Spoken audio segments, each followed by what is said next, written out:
ఇప్పటికే గ్లోబల్ గా ప్రొడ్యూస్ అవుతున్నటువంటి ఫార్మాసిటికల్ ప్రొడక్ట్స్ లో మన స్టేట్ 1/3 30% మనదే షేర్ ఇంటర్నేషనల్ గా.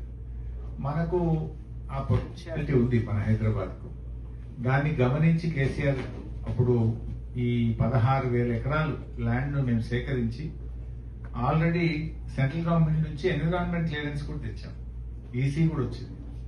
That was a conditional land acquisition, అంటే ఫార్మా సిటీ కోసమే ఈ భూసేకరణ చేస్తున్నాము అని 2013 ల్యాండ్ ఎక్విజిషన్ యాక్ట్ ప్రకారంగా నోటిఫై చేసి మనం ల్యాండ్ ఎక్విజిషన్ చేశాం number 1.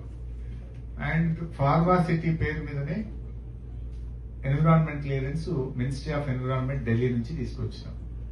Ministry of environment Delhi specific గా రాసింది ఈసీలో, purpose should not be deviated. And మన యాక్ట్, పార్లమెంట్ యాక్ట్ ఏం చెప్తుంది, ల్యాండ్ ఎక్విజిషన్ యాక్ట్ అంటే if at all you deviate the purpose, land should be given back to the farmers అనేది మన parliament act. అందువల్ల ఈ ప్రభుత్వం ఏదో ఒక డ్రామా చేస్తుంది. యాక్చువల్లీ మన హైకోర్టులో కేసు వచ్చింది. కేసు వస్తే ఏమి ఇచ్చింది తెలుసా, government affidavit no we're continuing the Pharma City అంటున్నారు. హైకోర్టుకు చెప్పాల్సి వస్తే అఫిడవిట్ లో we have not cancelled the pharmacity, we are continuing the pharmacity అంటున్నారు. బయట మాట్లాడితే 4th సిటీ, ఎక్కడ ఉందిరా 4th సిటీ అంటే ఫార్మాసిటీ 4th సిటీ, వేరే ల్యాండ్ అయితే లేదు, వేరే ఎక్విజిషన్ లేదు. కోర్టుకు వచ్చేసరికి we're continuing, we're going ahead with Pharma City అంటున్నారు. అందువల్ల టెక్నికల్ గా వాళ్ళు చేయలేరు. ఇప్పుడు ఏంటంటే కొద్దిగా ఒక జిమ్మిక్స్, లేదా ఫార్మాసిటీకి వీ నీడ్ ఇన్ఫ్రాస్ట్రక్చర్, ఫార్మాసిటీ వచ్చినప్పుడు అక్కడ ఎడ్యుకేషన్ ఉండాలి, ఫార్మాసిటీ వచ్చినప్పుడు అక్కడ హౌసింగ్ ఉండాలి, ఫార్మాసిటీ వచ్చినప్పుడు బేసిక్ నీడ్స్ ఉండాలి అనే పేరు మీద ఇవన్నీ తెచ్చే ప్రయత్నం చేస్తున్నారు.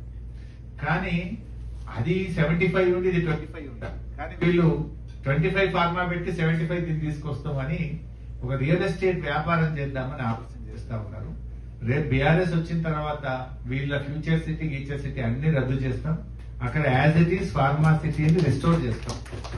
అంటే మేము ఆశించింది ఏంటంటే కొన్ని వేల కోట్ల లక్షల కోట్ల ఫార్మా ప్రోడక్ట్స్ అక్కడి నుంచి ఉత్పత్తి జరుగుతాయి, మన స్టేట్ రెవెన్యూస్ పెరుగుతాయి, స్టేట్ ఎకానమీ పెరుగుతుంది, అండ్ లక్షల మంది పిల్లలకు అక్కడ ఉద్యోగాలు వస్తాయి.